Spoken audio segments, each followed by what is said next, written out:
விஜய் டிவியில் ஒளிபரப்பாகக்கூடிய பாண்டியன் ஸ்டோர்ஸ் 2 சீரியலில் பாண்டியனுக்கு ராஜி மூலமாக மிகப்பெரிய அவமானம் கிடைத்து விட்டதாக உணர்றாருங்க. கதிருமே ராஜியை ரொம்பவே திட்டிடுறாருங்க. மேலும் சக்திவேல் முத்துவேல் 2 பேருமே என்ன செய்கிறாங்க அப்படின்னு சொன்னால் நகையை கேட்டு பாண்டியன் கிட்ட பிரச்சனையும் செய்திடுறாங்க. இதையடுத்து பாண்டியன் லாக்கரில் இருக்கக்கூடிய ராஜோட அம்மா நகையை திருப்பி கொடுத்துடலாம் அப்படின்னு சொல்கிறாரு. இந்த நிலையில் கோமதியும் ராஜும் அதே நேரத்தில் தங்கமயிலும் வங்கிக்கு போகலாம் அப்படின்னு சொல்லி புறப்படுறாங்க. இதே நேரத்தில் தங்கமயில் பாக்கியத்திற்கு கால் பண்ணி சொல்றாங்க, அம்மா நாங்க நகையெல்லாம் எடுக்க போறோம் அப்படிங்கிற மாதிரி சொல்றாங்க. இதுதான் சான்ஸ் அப்படின்னு சொல்லி பாக்கியமும் சொல்றாங்க, உன் அத்தை கிட்ட எப்படியாவது ஒரு காரணத்தை சொல்லி உன்னோட்டு நகையும் வீட்டுக்கு எடுத்துட்டு வந்துரு, ஏன்னு சொன்னா ரொம்ப காலம் போயிடுச்சு அப்படின்னு சொன்னா நாங்க எப்படியாவது மாட்டிக்கொள்வோம் அப்படிங்கிற மாதிரி சொல்றாங்க.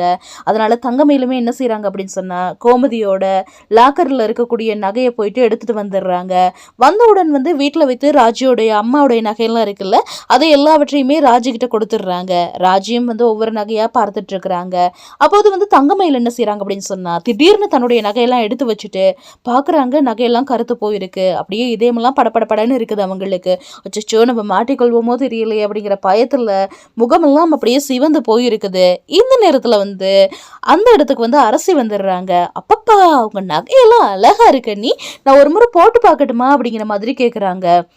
இதனால் தங்கமயில் ரொம்பவே பதட்டமான நிலையில் அப்படியே முழித்து கொண்டு இருக்கிறாங்க. அதே நேரத்தில் இந்த இடத்துல என்ன நடக்குது அப்படின்னு சொன்னால் பாண்டியன் வந்துடுறாரு. உனக்கு தான் நிறைய நகையெல்லாம் வாங்கி வச்சிருக்கோல்ல, நீயா போயிட்டு அன்னிக்கிட்ட கேட்டுட்டு இருக்கிற இந்த நகையெல்லாம் அப்படிங்கிற மாதிரி சொல்கிறாரு. இதனால் கோமதியிடமிருந்து தங்கமயில் தப்பித்து கொள்கிறாங்க. இந்த நிலையில் பாண்டியனால் மீண்டுமே தங்கமயில் காப்பாற்றப்படுறாங்க.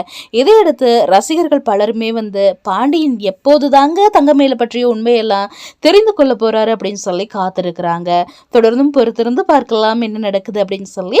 இந்த மாதிரி சினிமா செய்திகளை ஒவ்வொரு நாளும் நீங்க தெரிந்து கொள்ளணுமா, மறக்காம ஒரே ஒரு சப்ஸ்கிரைப் மட்டும் பண்ணிடுங்க. பிடிச்சிருந்தா ஒரு ஷேர் பண்ணிடுங்க.